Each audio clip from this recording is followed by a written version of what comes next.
Ashamaa harka funee daawwattoota Maayaa Shokkuun odeessa Maayaa Artiiti. Odeessa keenya har'aatiin mana barumsaa Dooktara Kabajaa Artiist Ali Birraa fi kitaabilee haaraa irratti xiyyeeffachuun isiniif qindeessinee jirraatii itti dhiyaadha.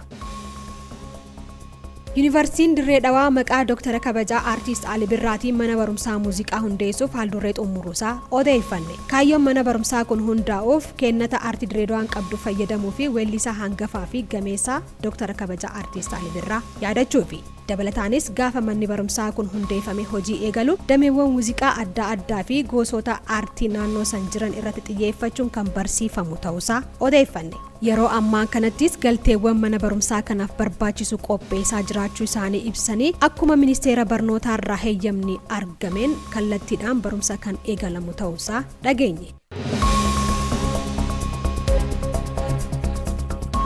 Gama biraatiin miilana kitaabileen hedduun eebbifamanii dubbistootaaf dhaleeffamaa jiru. Kanneen keessaa kitaabni hayyicha Profeesar Tasammaa Ta'an barreeffamee fi mata duree The Western Oromo and the Ethiopian State to the 1941 jedhuun moggaafame torbee dabarsinee kana Yuunivarsiitii Wallaggaatti eebbifamee dubbistootaaf dhiyaachuusa odeeffate. Barsiisaan gameessi kun kanaan dura barreeffamootaa fi kitaabilee seenaa hedduu uummata isaaniitiif kan gumaachan yoo ta'u, kitaabni isaanii miilana eebbifame kun cuunfaa qorannoowwan digrii isaanii jalqaba, digrii lammaffaa fi digrii isaanii sadaffaa yookaan PhD taasisaa turan isa amma jiru waliin wal qabsiisuun barreessuun dubbistootaaf dhaleessuu isaanii Yuunivarsiitii Wallaggaa irraa odeeffannee jira.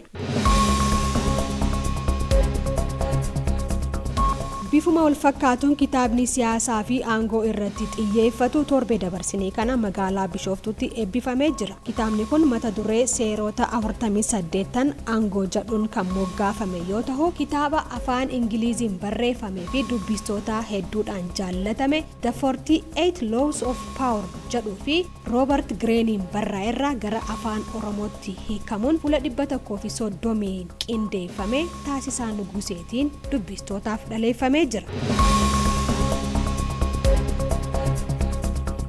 Guyyaa har'aa ammoo kitaabonni 4 barreessaa Gammachuu Taliilaatiin qopheeffaman magaalaa Adaamaatti eebbifamaniiru. Kitaabonni kunneenis gumaa fi sirna gadaa, dhimmoota gumaa irratti xiyyeeffatuu fi adeemsa gumaa kan Oromoo hundumaa hammate, ogeeyyii aartii sabaa, aartistoota keenya kan nu yaadachiisuu fi gaadii sirnaa, asoosama seenaa fi afraffaan ammoo jaatanii addunyaa jedhuun moggaafamee fi xiinsammuu fi falaasama irratti xiyyeeffata. Barreessaan kitaabota kanneenii Gammachuu Taliilaa Abboo kanaan dura kitaabota walaloo 2 cidha kaayyoo miilas miilanas jedhuun moggaafaman akkasumattis kitaaba asoosamaa godaannisa ichima jedhuun moggaafame uummata isaatiif gumaacheera. Odeessi keenyaa kanumaa sagantaa Maayaa Shoo waliin turtii gaarii.